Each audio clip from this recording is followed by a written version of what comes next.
Well, greetings and salutations, everybody. Welcome to my YouTube channel. My name is John Campea, and this is a companion video. What are companion videos? Well, I'm awfully glad that you asked. See, every day on the John Campea Show, Monday through Friday at 9 a.m. Pacific Standard Time, we save time to take some live questions, but we don't always have time to get around to all the live questions that get sent in. But I want to make sure those live questions get answered properly in a video, so we gather them up and we address them here on companion videos. So, without wasting any time, let's jump over and start getting caught up on the unused questions. And the first question we're going to start getting caught up on comes to us from Der Wunderbar, who writes, "What do you think of my avatar? It's Harry Mudd." Oh, well, unfortunately, I don't see what the avatar is. When it gets pulled for me and brought over and formatted for companion videos, I don't see what it is. But if it's Harry Mudd, as in the Star Trek character, that's pretty cool that you've got a Harry Mudd avatar. Sam Fisher writes, "Well, I don't always send in a super chat, John. Know that I'm always watching like Robin Williams in 1 hour photo." Well, that's not a creepy thought at all, by the way. If you've never seen Robin Williams in 1 hour photo, you got to. You've got to see Robin Williams in 1 hour photo. It's one of his best performances. He didn't win an Academy Award for it. He didn't get nominated for an Academy Award for it like he did for a couple of other films, but I'm telling you what, it's one of his best performances. You got to check that out. But thanks for the creepy image, Sam. All right, Bruno Yoon writes, "Just heard David Lynch is getting an honorary Oscar soon. What are your favorites from him?" I'll be honest with you. I'm not, I love a couple of his films, but I'm not like a, what's the name of that show? Something's Peak, not Dante's Peak. Something Peak, the big television series that everybody loved. Anyway, whatever it was. I was never all that into it, to be honest with you. Now, obviously, I love Mulholland Drive. Love Mulholland Drive. I really liked Inland Empire, too. But when I think about him, those are the films that come to my mind the most. All right, what is the name? Something Peak. I can't remember. Anyway, Troy Strauss writes, "Finally made it to Lucifer Season 4 after binging 1 through 3 the last couple of weeks. Watched Season 4, Episode 1 through 3 last night. Never seen a grown man cry so much. So good. Thank you, sir, for the recommendation." You know, it's funny, we were talking about the Lucifer again earlier on today's show, and it just makes my heart happy. Because if you've watched any of my videos for any period of time, you know I love this show, Lucifer. I have been the biggest evangelist for Lucifer for years. I love this show, and I've been telling a lot, and it makes my heart happy when I have all you guys write to me to tell me, "Hey, you talked about this show so much, finally checked it out, and we're loving it." It just makes my heart happy, dude. I'm glad you're enjoying it. And Season 4 was great. I can't wait for you to watch the rest of it, too.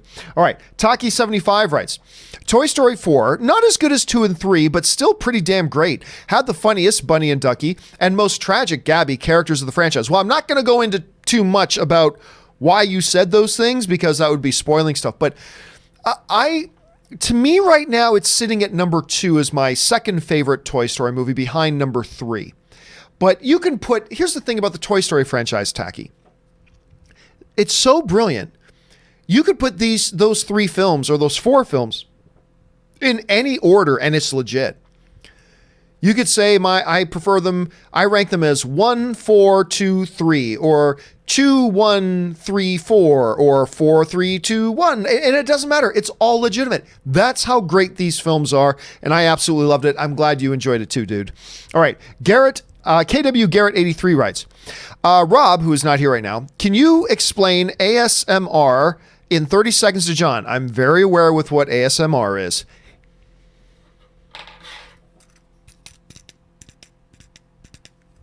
That's ASMR. I know what it is. I understand what it's supposed to do. I also know that it's bupkis. Like, there have been absolutely zero scientific studies to say that it's actually anything, but whatever. A bunch of people believe it's a real thing, so that's cool.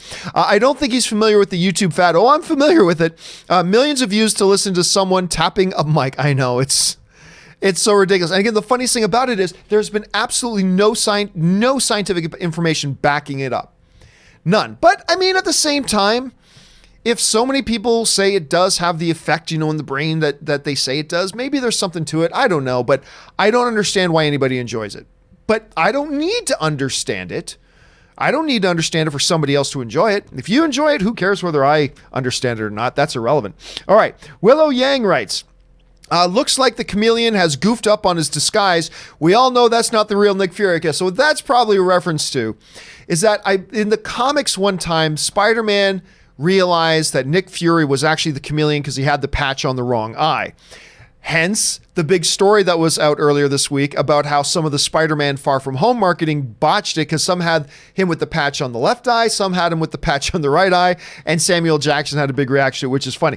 But that has led some people to think, there it is, there's our confirmation that Chameleon's in Far From Home.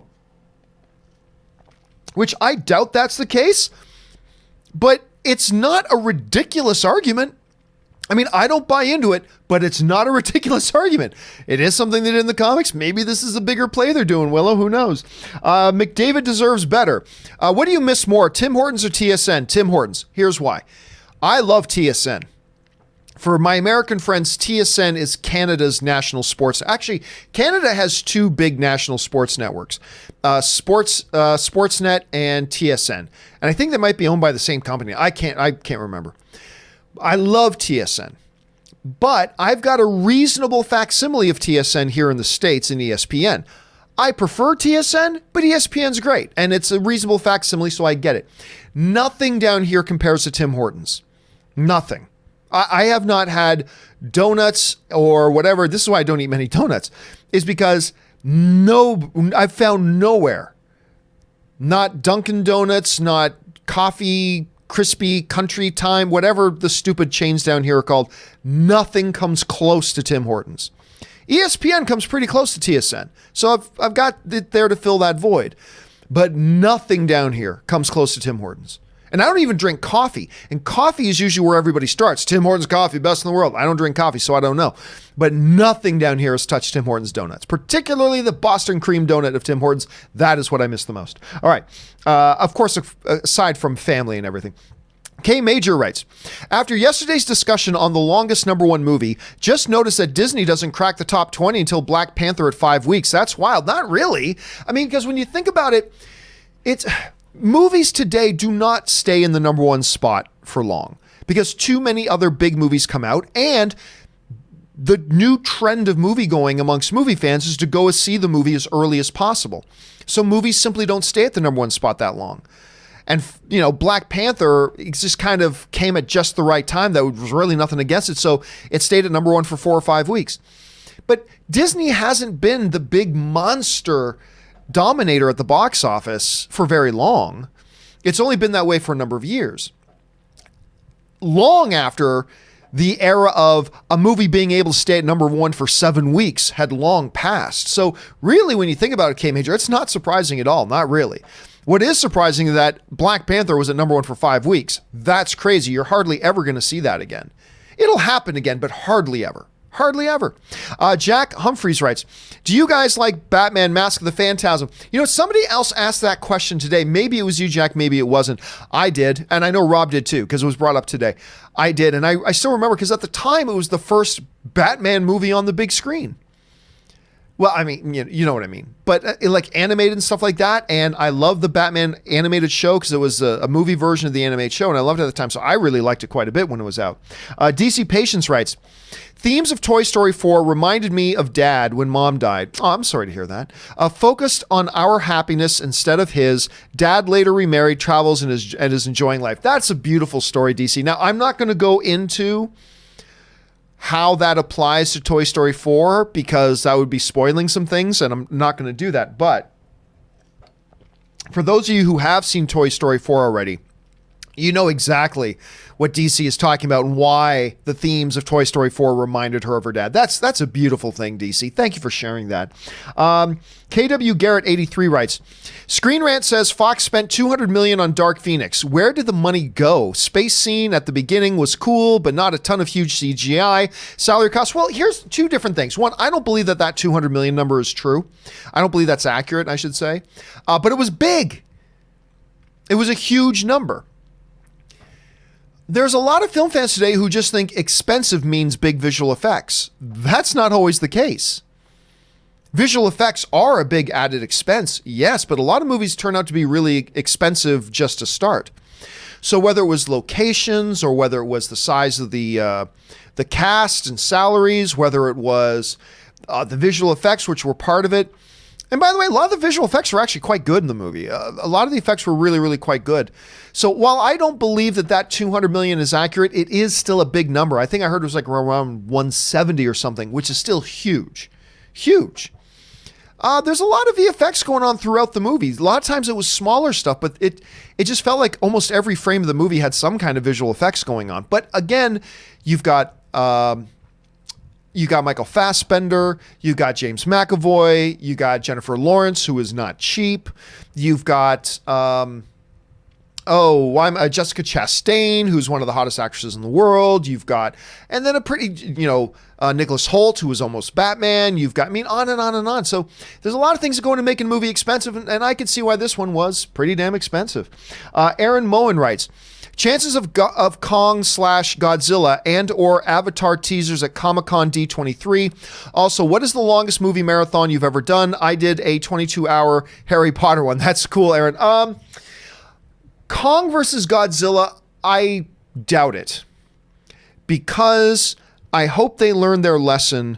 They just delayed Kong versus Godzilla even longer, and I hope they learned their lesson that I believe only part, I'm not saying it's the whole reason, I'm not even saying it's the biggest reason, but part of the reason I believe that Godzilla had the smallest opening out of any of the Godzilla King Kong movies, the Godzilla King of the Monsters, was because they started their marketing too early. The marketing and the buzz for Godzilla King of the Monsters was never bigger than a year ago when it debuted its big trailer at Comic-Con. Then it just became white noise, And I think they're going to learn their lesson from that. So no, I don't think we're going to get one for Kong versus Godzilla. And Avatar doesn't come out till 2021, I believe. I think they push it from 2020 to 2021, I think. So wait, you know what? Let me look that up to be sure, because I'm not positive about that. Avatar 2 release date. I believe it was 2020. Then it got released in December of 2021. So it's more than 2 years away. So why would you tease that now when it's still more than 2 years away? So I'm going to look, is it impossible? No. But likely, I don't think so. So I would guess that we're not going to see teasers or anything like that for either of those movies. That's my guess. All right.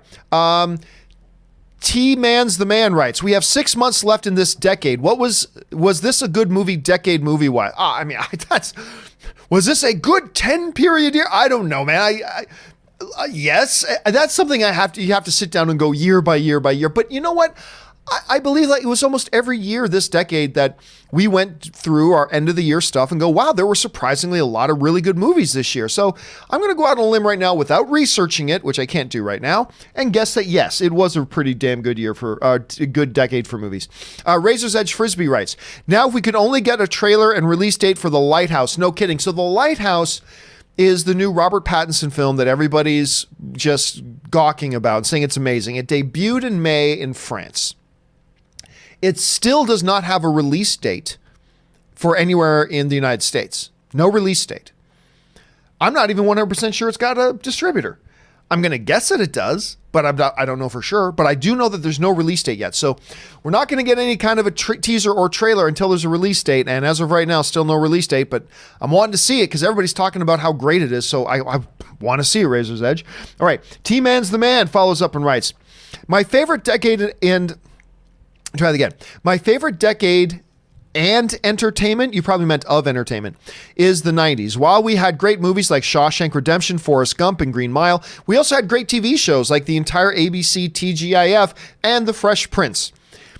When I think about great TV of the 90s, those aren't the ones that come to mind for me, I'll be honest with you, but that's okay. The 90s was a great decade for entertainment. Again, I can't sit here and say off the top of my head which decade was my favorite. I don't carry that information around off the tip of my tongue. But there was definitely a lot of great stuff. Forrest Gump was magnificent. Green Mile was magnificent. Shawshank Redemption is magnificent.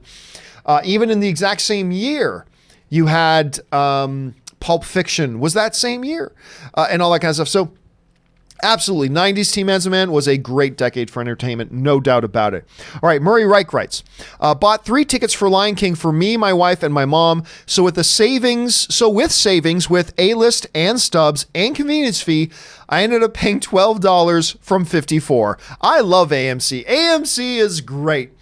I love AMC other than their incompetent HR department, but I love AMC. They are my theater of choice. Now, granted, I don't really have much of a choice because they're the movie theater that's a 12-minute walk for me from my house at the AMC Burbank 16. But seriously, I do. And I've said for a long time, I just think A-List is the greatest thing ever to happen to movie fans. It really is. And there's some word going around that maybe Regal's launched their thing, but I haven't seen anything to back that up. But Regal will soon. Alamo Drafthouse has one. Cinemark's got a movie club. But A-List to me is just the best value, the best thing ever to happen to movie fans. It's just great. So I'm glad you're getting the benefit out of that, Murray. All right. Razor's Edge Frisbee writes, over under 35%, It Chapter 2 breaks the horror opening weekend record set by It Chapter 1 and also beats Chapter 1 for highest grossing horror movie. You've said a good number at 35. I would say it's not likely.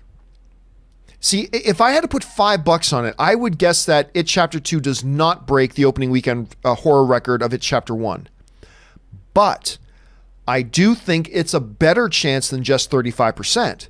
I would take under 50, but I would take over 35. So I'm actually going to take the over on your 35%. I think it has a better chance than 35%. I'd probably put it around 40 or something like that. So under 50, but I'm going to take the over on your 35% Razor's Edge. I cannot wait for that movie. The previews I've seen for it have been outstanding. I cannot wait for it. All right. Matt Sivjada writes, hope you don't talk about Toy Story 4 spoilers openly before September. Nope. I've got a general rule.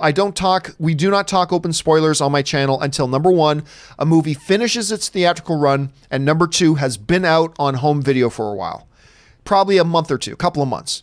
Because basically speaking, if you didn't go see a movie the entire time it was in theaters, and it's been out on home video and available for months and you still haven't seen it, then you're going to have a hard time making an argument to me that you really have been looking forward to it. If it finishes this whole run and been on home video for months and you still haven't seen it, don't tell me you've been really excited about it and that spoilers matter to you about it at that point. But you got to give it at least that long, I think. For me, you got to give it at least that long. So I think in September, you're still going to be safe on that, Matsiv. All right, Dervunderbar writes, let's see. I love the safe opening scene in Die Hard when Ode to Joy starts playing. Great scene. Dude, there's so many. That is a great one. But there are so many great ones. So many great moments, not just in that one movie, but in the entire thing. But yeah, I'm with you too. Ba, ba, ba, ba, ba, ba, ba, ba. It's a great moment. It's a great moment in that movie, dude. Austin Church writes, chances of Garfield, Maguire, and Holland movie, 0. Absolutely 0. Sin Vendetta, well, it should never say 0. Should never say 0. I'll go 1%. 1%. So you're saying there's a chance. 1%. Sin Vendetta writes, opinions on Replicas, the true start of the Keanu-sans in 2019. Haha, just kidding. It was kind of bad, but sort of okay for me. Thoughts, I wanted to like it. It was an interesting looking concept. I watched it late. Very late. I didn't think it was all that good, to be honest with you. And so I kind of moved, but seriously, it is funny. A lot of people have already forgotten that was another movie of Keanu Reeves this past year, was Replicas. What did you do? I mean, a lot of people forget about that one. They don't remember that one. It came and went and it was wide release, yet came and went just like that. It's crazy. All right. Next up, Dervunderbar writes, welcome, Aaron. Good to see you. So, Claire, this was one that came in yesterday when my friend Erin Cummings was on the show. She was great, by the way, and she's coming back tomorrow. She's going to be on Thursday's installment of the John Campea Show, so make sure you guys come back and join us then for that. But she was great on it, wasn't she? JB Bonifacio writes, Rob, I've been loving the new dub on Eva. Yourself. I'm sure Rob would know what you're talking about, but unfortunately, JP, I don't know what that means. New dub on Eva. Eva? I don't know what that is, so sorry about that, man. I'm sure a bunch of you guys know what he's talking about, though. Star Killer writes, me and Rob share the same enjoyment for Star Wars. We both want a huge army of Jedi versus Sith. I'm Knights of the Old Republic for future movies. Hey, listen, who doesn't want to see a big army of Jedi versus a big army of Sith? The thing is, that's not a movie, that's a scene. That's a scene. And I would love it, but you don't build your movies around scenes, and you don't create a movie just so you can get a scene in there. That's how you make failed movies. But who wouldn't want to see, brother? Who wouldn't want to see an army of Jedi? That's why I go back and watch Old Republic Like these Old Republic game trailers. You know that one where the shuttle crash lands onto the ship and all the Sith Lords come out and then all the Jedi are fighting? It's amazing. I love that crap. It's great. I'm just saying that's a scene. That's not necessarily a movie. But everybody would love to see that. I mean, me included above all. Darth Impact writes, being the Eternals movie is in the past and Thanos' father is a Lars. I think you put in an extra R anyway. Since his father is an Eternal, can we see young Thanos in Eternals movie? I doubt it. But because you can say, but John, that's in the comic. Yeah, but there are a lot of things in that comics.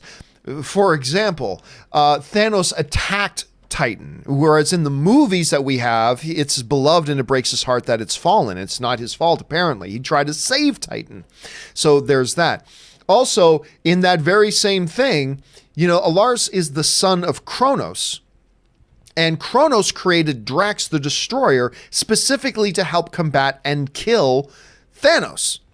But they don't do that. That's not part of the movies either, is it? So, while that is true, I am basically guessing no. Then you might say, but John, they mentioned Alar's name in Infinity War when Red Skull, welcome Thanos, son of Alar's. Yeah. But that doesn't mean anything. That was probably just a tip of the hat and a little wink of the eye. I don't really think it meant anything. So is it possible we could see a young Thanos in Eternals? Suppose it's possible, but I'm going to doubt it. I think even in comic terms, I think Titan was settled long after Eternals began anyway. So I'm going to guess no. Possible? Possible. Likely, I don't think so, but who knows? We'll have to wait and see. It would be interesting. Mista47 writes, cried multiple times during Toy Story 4 Amazing. It's so good. So good. And you know what? It's funny for me. I won't give anything away, but the part of the movie that I nearly got really choked up on and almost cried was involving the antagonist and not one of the heroes. For those of you who saw the movie, you know what I'm talking about. But I mean, it's just such a beautifully, brilliantly made movie. I just love it, man. I'm glad you enjoyed it too, mister. All right, Baby Boy 8603 writes, tell me, John, what is it that you truly desire? Love the Lucifer show, especially the main cast of ladies. Thanks for the recommendation. Dude, I loved it. You know what? One of the things I was skeptical about going into season 4 was the addition, speaking of the lady cast, of Eve. Like, I love... the CSI girl, I'm forgetting her name, the actress from Dexter, but I love her character. Obviously, I love Mazikeen. I love the therapist. I love the detective, all that kind of stuff. But when I saw the trailers for season 4, I thought, this Eve thing seems weird. I don't think I'm going to like this. And I love the Eve character. Love her. So I'm with you, baby boy. I'm totally with you on that. K Major writes, what about Kirk Douglas and Michael Douglas as father-son actor duos? Did I not mention them? Like the other day we brought up great father-son acting duos. I think one of the things we talked about Sheen, Martin Sheen and Emilio Estevez. We talked about the Bridges brothers, Jeff Bridges, Bo Bridges, and their dad. And I thought I mentioned Kirk Douglas and Michael Douglas. Did I not? If I didn't, shame on me, because that's a great example, K Major. I'm upset. Over under 23%. We'll see Will Smith as Deadshot again. I'm going to take under 23. I don't think it's impossible. I even think it's not like 1%. I think it's more than that, but 23 seems high. I'm going to take the under on that. Dervunderbar writes, a biopic on Tiny Tim would be something. Tiptoe through the tulips. No, I don't know, Dervunderbar. You might be flying solo on that one. I got to admit, I have absolutely no interest in a Tiny Tim biopic. But kudos to you for that's one I was not expecting to hear said today. Murray Reich writes, "You look like melted ice cream." One of the really great lines in Endgame. Rocket Raccoon to Thor. Great line, great moment. In a movie filled with great lines and great moments. Dervunderbar writes, a movie on the Mount St. Helens eruption of 1980. I would love to see that. But it's a volcano that erupts. You'd have to completely build something around it. I mean, you could use that, I suppose, as a piece of the puzzle for a movie you want to do in that time period. But Is there, so you'd have to do something around it. Cause like we had Volcano and we had Dante's Peak and we've had Volcano movies. Is there a story to tell there around it? I don't know. I would have to hear the concept. Before I got interested in it. But maybe there is something interesting there that I'm just not remembering or thinking about. I mean, I think it was like 6 or something or 7 when that happened. But, yeah, don't know. Darklock63 writes, walked out on Anna. It's poor/boring retelling of La Femme Nikita. That's too bad. Yeah, I still haven't seen it. I do want to see it because I thought the trailers were amazing. I've heard a couple people tell me they don't like it. I've heard a couple of people tell me that they do. I'll probably still check it out because, like I said, I'm a sucker for that kind of stuff. Jeff Mullins, but thanks for giving me the heads up, dude. I appreciate that. Jeff Mullins writes, the last Endgame fight in IMAX format is amazing. Big difference compared to standard. Go back and see it in IMAX because most likely won't be on home video. Here's the thing, Jeff. I often have people tell me, oh, it's really different when you watch it on IMAX about a bunch of different things. And then I watch it on IMAX. It's like, not really. It's still the same thing. Let's put it this way. I am skeptical that there is a big difference in the Endgame final battle scene between IMAX or something else. I'm skeptical that there is a big difference. A difference? Yeah, you could convince me there's maybe a difference. Big difference? I doubt it. Because like I said, I've seen several times in several different movies where people said, oh, huge different experience when you're watching it on IMAX. All right. And then I watch it on IMAX, it's like, well, it's really the same thing. It's just the same, but who knows? Who knows? I'd have to check it out and maybe I will at some point. All right. The Canon writes, what do you say to those experts who believe frequent movie-going is escapism and a sign of depression? I do enjoy being in a fictional world more. Well, I don't enjoy being in a fictional world more, but I think that's ridiculous. Look, doing anything can be a symptom of depression. You know, getting addicted to your bed can be a sign of depression. Getting overly hooked on eating can be a sign of depression. Does that mean eating is unhealthy? Of course not. Does that eating, oh my gosh, that person ate 3 times today. Does that mean that's unhealthy? No, of course not. Can excessive anything be considered a sign of depression? Sure. Like if a kid plays video games like 16 hours a day, hey, playing video games is great. Play video games 16 hours a day. Okay, something's wrong. Something's wrong. There's more to life than that. And I know there's a bunch of you going, like, laughing it off and going, oh, no, I would play video games 16 hours a day if I could. Yeah, but really, that's too much. Watching TV 16 hours a day, too much. Being in a movie theater 9 hours a day, too much. I mean, but to say that loving the movies and going regularly is a sign of depression, no, that's ridiculous. Overeating is a sign of depression, but that doesn't mean eating in and of itself is, even if you eat 3 or 4 times a day. Some very healthy people think it's better to eat 5 meals a day instead of 3. So that's what they do. You know, so I don't buy into it. I don't buy into that at all. It can be just like anything else, but as an overarching premise, no, I reject that. Okay, Dervunderbar writes, John Rhys Davies, I love him, was fantastic as Sala in Indiana Jones, always created good comedy. He did. My friends, I am so glad you are not dead. By the way, my favorite ride at Disneyland is the Indiana Jones ride, and they actually got John Rhys Davies to do all the narration and the voice of that thing. It is I, your guide, Sala, talking about, and it's great having him there, and they have him on the video screens as well. It's great. I love, and of course, loved him in Lord of the Rings. I loved him, dude, and everything. I just love the guy. He's great. Eric Huffman writes, Hugh Jackman sat across from my fiance and I this past Sunday, in Detroit, and we both almost lost our shit. Ever been starstruck over anyone before? I've had somebody else ask me that today or yesterday. Have I ever been starstruck? First of all, it's funny you mentioned that because somebody else mentioned that they just saw the Hugh Jackman show in Detroit. So clearly he was there, so that's awesome. And I had a similar experience where this was years ago. I ran into Hugh Jackman and his family at the Grove Farmers Market in Beverly Hills.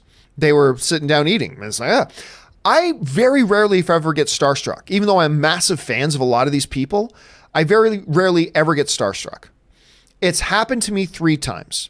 Once when I run into Weird Al Yankovic, because I've run into him like 7 times, and he's the only celebrity I've ever been too scared to go up and talk to, because I'm a big fan of Weird Al.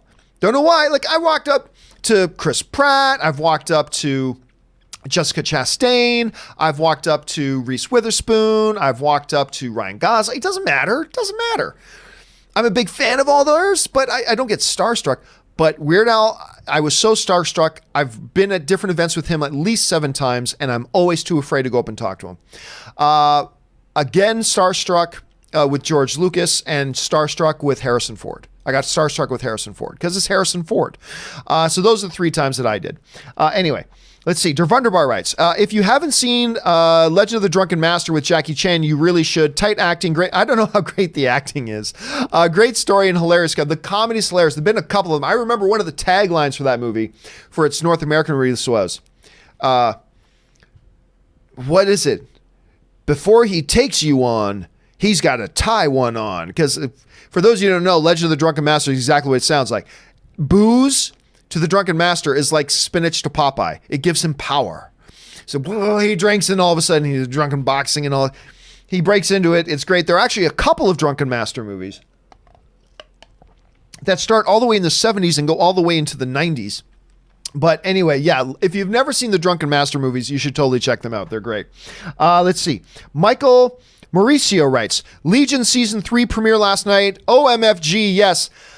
I tapped out on Legion. Legion is a funny journey for me. Legion Season 1 started. I hated the pilot. I hated the first episode, so I gave up on it. Then like 3 months later, everybody said, John, it gets better. Go check it out again. So then me and Ann went back and watched it again and ended up loving Season 1. Loved Season 1 of Legion.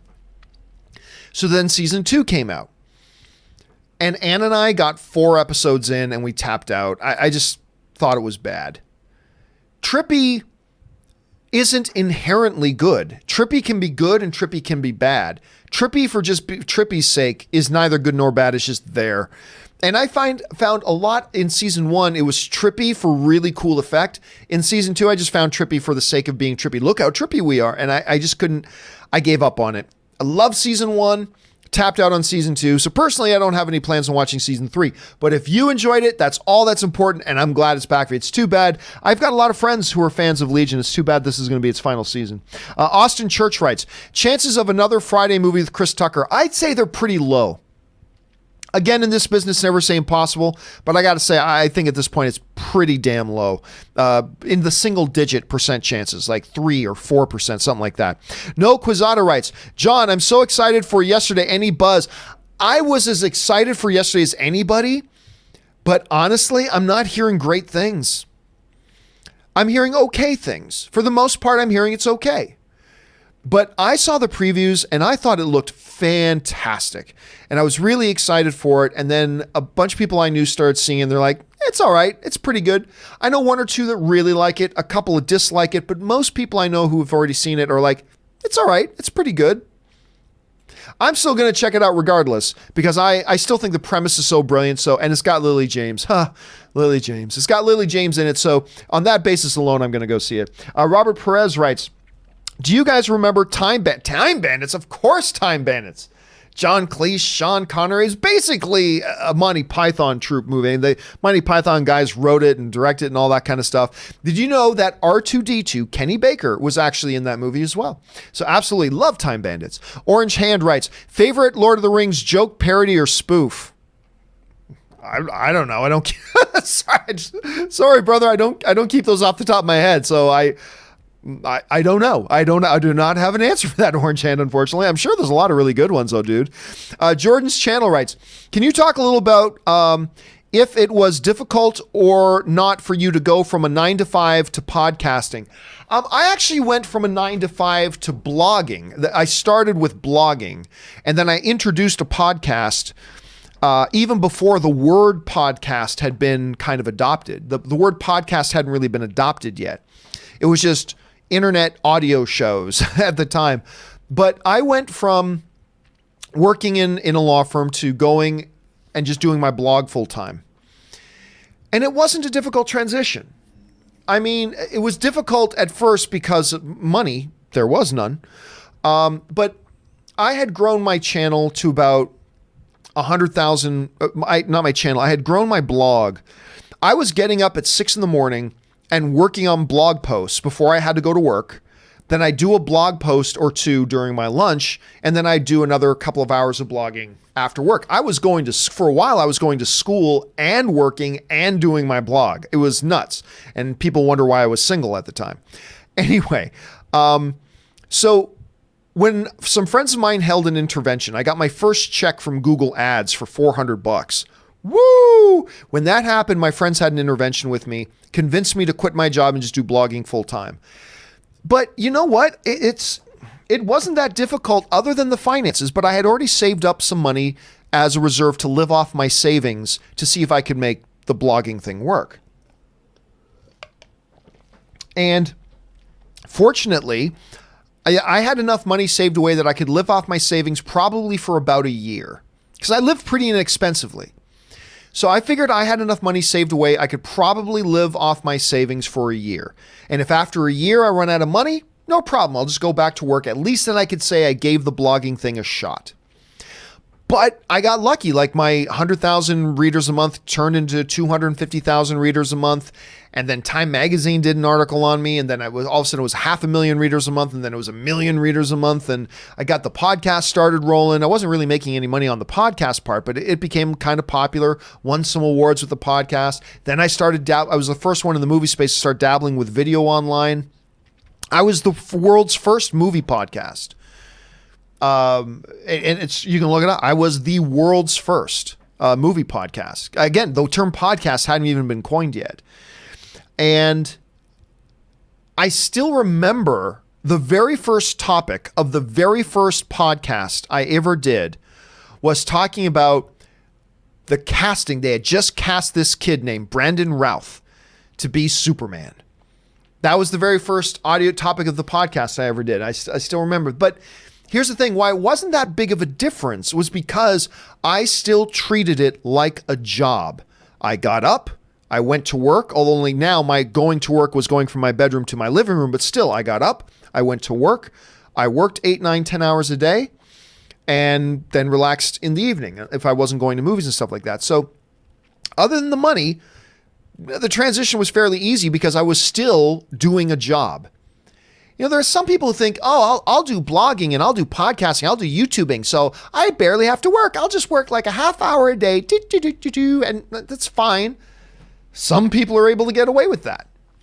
But you get a higher percentage of people who will have some success at it if you work your effing ass off.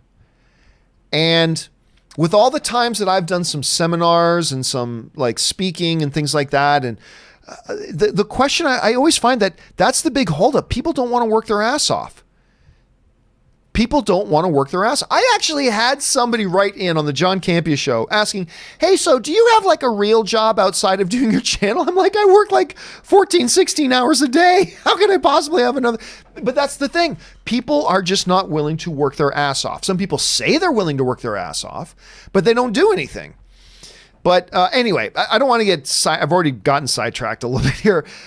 Basically, no, it wasn't that big of a change for me because for me, it was just going from one job to another. I always approached my blogging, podcasting, YouTubing as a job, which had responsibilities and deadlines and things I had to get done and responsibility. I mean, so it really wasn't that big of a difference for me. Anyway, there's that. Okay, Santez Henderson writes, anyone can wear the mask. You can wear the mask. Oh, that's from Spider-Verse. If you didn't know that before, I hope you do now because I'm Spider-Man. Goosebumps. Love that. That movie is so good. Probably the best Spider-Man movie ever. It was the third best movie of last year. It should have been nominated for Best Picture. Black Panther shouldn't have been nominated for Best Picture. It should not have been T'Challa. It should have been Miles Morales. Because Black Panther wasn't even the best comic book movie of the year last year. Hell, Infinity War was better than Black Panther. I love Black Panther. You watch my review. I love the movie. I think it's great. But it was the third best comic book movie of the year behind Avengers Infinity War, and Avengers Infinity War was behind Spider-Man Into the Spider-Verse. Spider-Man Into the Spider-Verse was the best comic book movie last year. To me, it was without even question. I loved Infinity War. I loved Black Panther. But Spider-Man Into the Spider-Verse was the best comic book movie that year. And if any comic book movie was going to get nominated for Best Picture, it should have been Spider-Man Into the Spider-Verse. Anyway, I'm not going to keep griping on that, but that's how I felt about it. Anyway, David Tapia writes, wow, release of Spirited Away beat Toy Story 4 in China. Yeah, I wonder about that. I've talked about this a little bit, and I don't want to get the tinfoil hat conspiracy thing going. There have been a number of times certain box office numbers have come out of China that have looked very suspicious to me. Certain Chinese-made movies were like, it made $600 million in its opening 5 seconds. That just made me go, Again, I don't want to devolve into the whole tinfoil hat. There's a conspiracy behind everything. I don't want to do that. But I will just say, I find numbers that come out of China's box office sometimes suspect. That's all I'm saying. I'm not saying there's a big conspiracy. I'm not saying I 100% believe that. I'm just saying I sometimes find numbers coming out of China to be a little suspicious. That's all I'm saying. Don't blow it up. Don't make it. John says the Chinese box office numbers are corrupt. No. I'm just saying I just find it a little suspicious. That's all. Come on. Don't you a little bit? Just a little bit? That's all I'm saying. All right, Austin Church writes, will Weekly Hero ever come back? I miss it, John. It is going to come back, and it's going to be back before me and Rob have started already talking about when we're going to do it, and it will be back before Comic-Con hits. So don't worry, it is coming back. All right, Chris Feldman writes, 10 years ago today, Farrah Fawcett and Michael Jackson both passed away. Farrah's Burning Bed and Michael Jackson's Thriller video were both masterpieces. Well, Michael Jackson's Thriller is considered by a lot of people probably to be the gold standard, maybe the best music video of all time. Because it transcended just being a music video, and it was like a mini movie in and of itself. And like I said, to this day, a lot of people still consider it to be the greatest one ever made. And Farrah Fawcett, there are a couple of, in the era that I was a child and growing up, there were kind of two goddesses. It was Bo Derek and it was Farrah Fawcett. Like, that's the one, those are the women everybody talked about. Bo Derek, Farrah Fawcett. Didn't get any hotter than that. Bo Derek was 10. Farrah Fawcett was Charlie's Angel. I was a child at the time. I don't remember that well, but those were the big names, man. But yeah, that Thriller video still considered today by many to be the best ever. Hardy Buck 4 writes, Jar Jar smiled at Qui-Gon Jinn's funeral. Suspicious? Oh, God, more than Jar Jar thing. I know you're just being facetious, Hardy Buck. No suspicion there. I think his face just looks like that. All right, Ryan Lohner writes, just hit a line meaningless. Let me try this again. Just hit a line, meaningless, out of context, but any Lucifer fan will recognize. Why are they still like this? I'm a pretty big Lucifer fan, Ryan. I got to I'm stumped. I'm stumped on that. And I'm as big of a Lucifer fan as they come. And I got to tell you right now, meanwhile, right now, there are other Lucifer fans watching this screaming at me through their computer monitors. Campea, he's obviously talking about this. And I'm just freezing on it. But I got to tell you, I'm froze. I'm getting a freeze on that one. Don't know that one. All right. Square Wheel writes, this is for Tupac. That was funny. That was really funny in that. All right. Colby Harris writes, maybe it's Chameleon Fury. We talked about this a little bit earlier in the show. Maybe it's Chameleon Fury in the comic. He copied Fury and the eye patch was on the wrong eye. Again, we talked about great minds, Colby. Great minds. 3C Films writes, this super chat is a thank you for the wise advice you gave me via email yesterday. Thank you, John. Oh, I know. 3C. Okay, I know what this is about. You gave me via email yesterday. Thank you, John. Toxic people really ruin the fun out of films. So, okay. What's happening was 3C Films is a YouTuber who wrote to me. I don't know if I want to. I was going to tell this story, but it's your personal story, 3C Films, not mine to tell, so maybe I shouldn't share it. So you know what? Just to be safe, I'm not going to share it, other than to say, hey man, the issues you described to me were issues that a lot of people have that get into the blogging, podcasting, YouTube space. So the issues you described to me, which I won't reveal here publicly, are issues that a lot of people, as a matter of fact, I had dinner last night with some monsters. Not bad people monsters, but like titans in the online space. I had dinner last night. It was a table for four with me, Fanboys director and just like one of the royalty in the geek community, Kyle Newman, Chris Gore from Film Threat, which is just blowing up and is huge, and of course from the G4 days and all that kind of stuff. So it was me, Kyle Newman, Chris Gore, and of course my buddy Christian Harloff. And we all had dinner last night. And that was even the thing you brought up, which I won't reveal, was a topic of conversation that actually the four of us had around the table last night. It's a major issue that a lot of people face and deal with. And yeah, look, my advice is just my advice. I'm not the be-all, end-all authority on this stuff, but I just told you what I really honestly felt. And I hope you found that helpful, and I hope it helps your situation, dude. So anyway, thanks for sharing that. All right, Garrett Couch writes, ever notice that the monsters from Mrs. Peregrine, Priest, and even Mockingjay Part 2 seem very derivative? I noticed that monster type in movies lately. Well, I mean, here's the thing though, Garrett. I mean, there's only...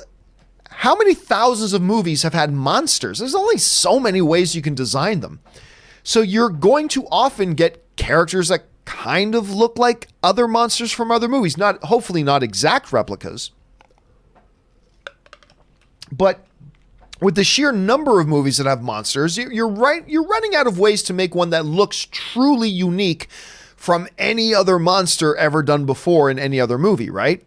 While still making them look decent and good on a live action screen. So I don't blame anybody for that. Now, again, if it gets too close to the point that, oh, that's just clearly a carbon copy of that monster, that's one thing. But I fully expect a lot of times when you see generic monster A, B, or C, that sometimes we're going to see similarities between different ones because there's only so many designs you can do, I would guess. But it's a good observation, Garrett. It's a good observation. All right. BCD writes, one of my favorite foreign films is High See We Nur. I'll straight up with you. I've never heard of that one. It probably means something dirty that you just tricked me into saying, but maybe it's a real movie. I don't know. But if it is a real one, I've not heard of that one. Thanks for putting it on people's radars. The Super Green Flash of Tomorrow writes, hey, John, Robert Meyer Burnett, and Aaron. Of course, this was when Aaron was on the show yesterday. Is the Far From Home spoiler discussion going to be on Sunday the 7th, even though it's nearly a week later, or will it be Thursday the 4th? You know what? That's a good question that I hadn't considered. Normally speaking, when I do spoiler discussions, I usually do the spoiler discussion the Sunday of the weekend that it opens, because that gives everybody Thursday, Friday, and Saturday to see the movie. And then I do the spoiler discussion on Sunday. And it's worked really great for us as a community to do it that way. But Spider-Man Far From Home opens on a Tuesday. That's intriguing. Should I still wait till Sunday? Or should I do it a little bit earlier? You know what, Super Green Flash? I hadn't even thought about that. I might move it up a little bit. Sunday's still a great day to do it, but I might move it up. You know what? Let me ponder that for a bit. It's a great question that I haven't even thought about. Let me ponder that for a couple of days and let me see what I can come up with. But thank you for making me think about it, because you're right, because it would make it almost a week after it opens. Do I want to wait that long? I don't know. Maybe yes, maybe no. I'll think about it. I'll let you know once I decide something. Great thing to bring up, Super Green. I appreciate that. All right. Trip Mac writes, John, saw somebody with your merch at LAX just now. Really? That's awesome. I have yet. Look, I run into people all the time who come up and say, hey, John, I watch a show. Always makes me feel like $1 million. Thank you to all of you guys who do that. You make me feel like some kind of celebrity when that happens. But I have yet to run into anybody wearing John Campea merch. I would probably just faint if I just randomly walked down the street and saw somebody wearing a Bring on the Filthy shirt or a John Campea Show hat or something. I would probably just pass out. But that's amazing. Hey, next time you see somebody, please take a picture and send it to me. I would love to see it. All right. Doug Tarnovian writes, rewatched Edge of Tomorrow. It's amazing. Underrated. Well, yes and no. Yes, it's amazing. Underrated? No.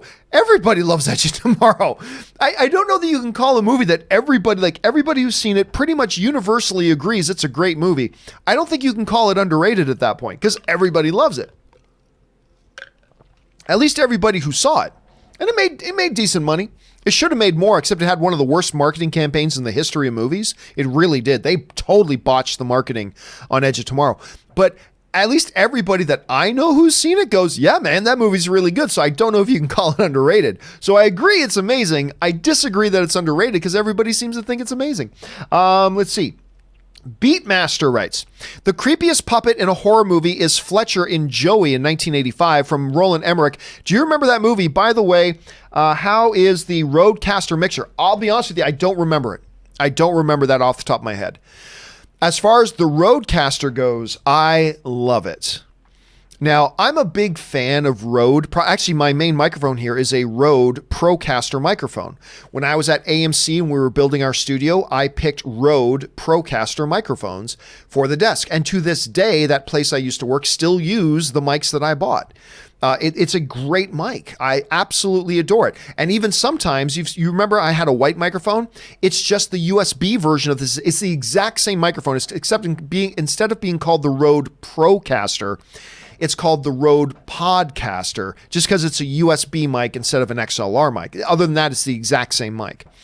I love this thing. So when Rode came out with their own sound mixer, it does a lot of things that regular sound mixers do not do. I fell in love with it and I bought it immediately. And I think it has done great because I run my mic, Rob's mic, when Aaron was here, Aaron's mic and stuff like that. I run it all through it. It gives us really good audio. I'm able to apply certain effects. I don't use it very often, but if I wanted to, it gives me the ability. Let me see if this will pan out here. It gives me the ability to run little certain sounds. If I want to do something stupid like that, but it's got limiters and effects and just ways to adapt Bluetooth. I love it. The Rode, this Rodecaster mixer is great. I absolutely love it. Let me make let me just make sure that nothing is playing here. Okay, if it was playing, it's nice. I just randomly hit a button. I didn't know if it was playing anything. So, okay, I feel pretty safe now. Okay, next one up. Let's see. BMC writes, thoughts on Warner Brothers' new CEO. Don't know much about her. I don't know much about her either. Other than I believe she came from BBC. Other than that, I don't know a lot about her. You know, somebody actually asked me the other day, hey, why haven't we made that a topic on the show? And one of the reasons is because I really don't know much about her. So other than to say, hey, WB got a new CEO, remember, she still has bosses. CEO of Warner Brothers, which is owned by two separate companies. Like they're owned by a company, which is also owned by another company. So she's got several levels of bosses above her. So even though she's CEO, she still has bosses, but still, it's something worth talking about. Except I didn't really know much about her, and I still to this point don't. But she's a CEO of one of the big studios in Hollywood. I should probably read up on her a little bit more. All of that I know is that she had some good success doing stuff for BBC, but that's all I know right now. So it's going to be interesting to see what kind of effect, if any, this has on things moving forward. All right, Suthius writes, hey guys, I make sure I raise my pinky in the air when sipping on my Seagal juice and eating crumpets. Of course, this all comes from the fact that yesterday Aaron said on the show, drinking the Seagal juice, and then goes, wait a minute, that sounds dirty. And I got tweeted so many things from you guys when that got said, but it was a pretty funny moment. Wave Wonder 1 writes, closer family, Andy's Toys or the Toretto's family? I'll tell you what, it's the toys. The toys are the closer family. Absolutely. Toys are the closer family. Toretto's Fast and Furious family, close family. But Toy Stories, that's the closer one. Absolutely, to me, no doubt. All right, next up. Black Wolf Inc. writes, the Fast and Furious is the greatness. The Fast and the Furious is the greatness bit of nonsense. You probably meant greatest. The Fast and Furious is the greatest bit of nonsense on film ever produced. I love the franchise before The Rock even joined. Oh, a lot of people that I was not a fan of the Fast and Furious films before The Rock. Although I will say this. Fast and Furious 4, which was without The Rock, was the Fast and the Furious movie that made me go, that wasn't bad. I do not like Fast and Furious 1. It's a blatant Point Break ripoff. Just a blatant point-by-point ripoff of Keanu Reeves' Point Break. So I did not like it. 2 was terrible to me. 3 was terrible to me, although Rob would fight me over saying that because Rob loves 3, but I thought it was terrible. That's just me. And I wasn't even interested in 4. I just went to go see it to review it. And I remember walking out of it going, huh, that was pretty good. It was the first time I walked out of the Fast and Furious movie going, wow, that was actually not bad. That was pretty good. It's the movie that where you saw they started to find the identity that they now have. To me, it was Fast and Furious 4 that was, you started to see the first signs that as a franchise, it was discovering the identity that it now possesses. And then 5, they introduced Dwayne "The Rock" Johnson, and the doors just got blown off. And 6 was huge, and 7 was huge, and 8 was huge, and on and on and on and on. And I've become a fan of the Fast and Furious franchise. I've become a big fan of the Fast and Furious franchise, starting with Fast 4. It was Fast 4 that made me start to really appreciate it. And it wasn't before that. I know a lot of other people liked it all the way back from Fast 1. I got to say, I'm not a fan of those original 3. But I'm glad it endured because I eat these movies up now. I totally eat up these Fast and Furious movies. Totally do. Okay. Eric Huffman writes, perspective, Fast and Furious has no source material. Unless you want to count Point Break. But after Fast and Furious 1, you're right. No source material. But Fast and Furious 1 was totally source material from Point Break. All right. Brett WB writes, have Erin on more. She's a fantastic addition. I love Erin. She's, like I said, one of my favorite people I've known since I've been in Los Angeles. I mean, I met her before I even moved to Los Angeles. She and I became friends when I was still in Canada. We met at Comic-Con like a decade ago, and we have been like this really good friends ever since. I love her. And as a matter of fact, if you're watching this on Wednesday night, Wednesday, June 26th, which is when I'm posting this, if you're watching this on Wednesday night, she is actually going to be on the show again tomorrow. Erin Cummings returns to the John Campea Show tomorrow. She'll be joining me and Rob tomorrow, so make sure you join us then. Wind Goddess writes, love the show today. Great dialogue. Can Erin be a regular? Well, Erin is a very busy working actress. Like we talked about just some of the movies and TV. She's got a new series coming up on CBS. She's got a whole bunch of stuff. So a regular, probably not. But she would love to be on the show more, and I'd love to have her on. So you're going to see her pop on from time to time for sure. Again, more Erin love. Robert Perez writes, love you, Erin. You're awesome. I will pass that along. Haskell 420 writes, Erin, you were amazing on Spartacus. For those of you who don't know, Erin was also a big character on Spartacus. She was Spartacus's wife, Shuri. She played Spartacus's wife, Shuri, on Spartacus, and that was her first really big break, although she was already in Bitch Slap before that, but anyway. And Spartacus is one of my all-time favorite shows, so she was that. The chemistry with you and Andy was off the charts. It was. Andy was great before he passed away. It was really a shame about that, and it really was a big loss. I know Andy and Erin were quite close, and Erin adored Andy before he died, and it hit her quite hard when he passed away. It really, really did.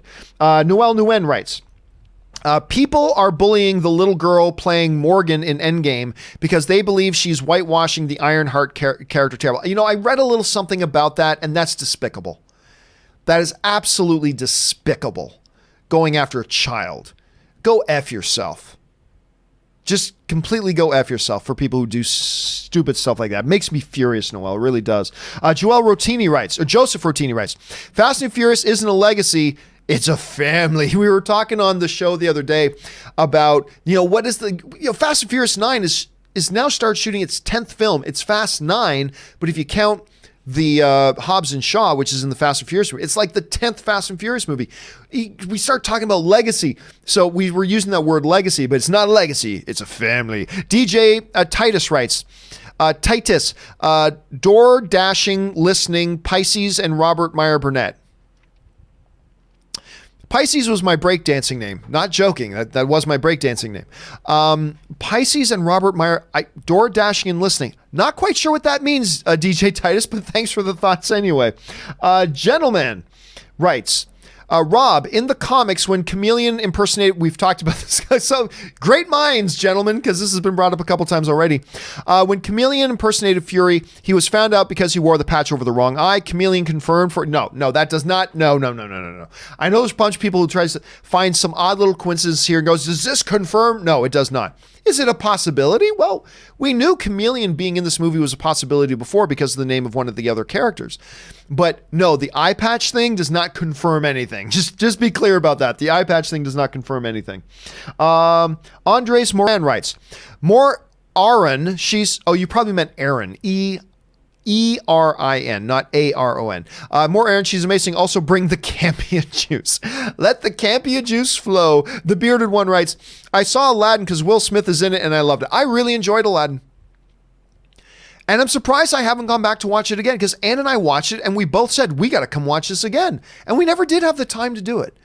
But I thought Aladdin was delightful. Is it a top 10 film of the year? No, nothing like that. But I thought it was delightful. Really entertaining. I had a very, very good time watching that movie. It was better than it had any business being. And Will Smith was great in it, I thought. All right. Tracy Thurman writes, love the show. Keep up the great work, guys. Oh, it's always nice when people want to write in something just to say something nice. Thank you, Casey. I appreciate that, man. And apparently, last question of the day. Victor Leal writes, no question. Just wanted to send you some money and say, thanks, John and crew. Well, listen, Victor, seriously. Again, I just said, it's always nice when people want to send in something nice. Thank you for supporting the channel that way. And with that being the last question of the day, Victor, not just you, brother, but also everybody who sends in questions here for the John Campea Show, because for two things. Number one, you give us great fun things to talk about. But number two, and I learn things from the stuff you guys send in, and so do the rest of the viewers. But also number two, because when you send in those questions, you're also supporting the channel, which is awesome. And I thank you. Ray thanks you. Fact Checker Jonathan thanks you. Robert Meyer Burnett thanks you. Any additional staff that I get, thanks you, because you guys are the ones who make it possible. So thank you for supporting us that level and sending in those questions. I really appreciate it. All right, guys, that will do it for this installment of the companion video. Thank you so much for being here and being a part of this. Don't forget the John Campea Show returns tomorrow morning with me, Robert Meyer Burnett, and Aaron Cummings comes back and joins us again. That'll do it for now, guys. Thanks a lot for being here. My name's John Campea, and until next time, bye-bye.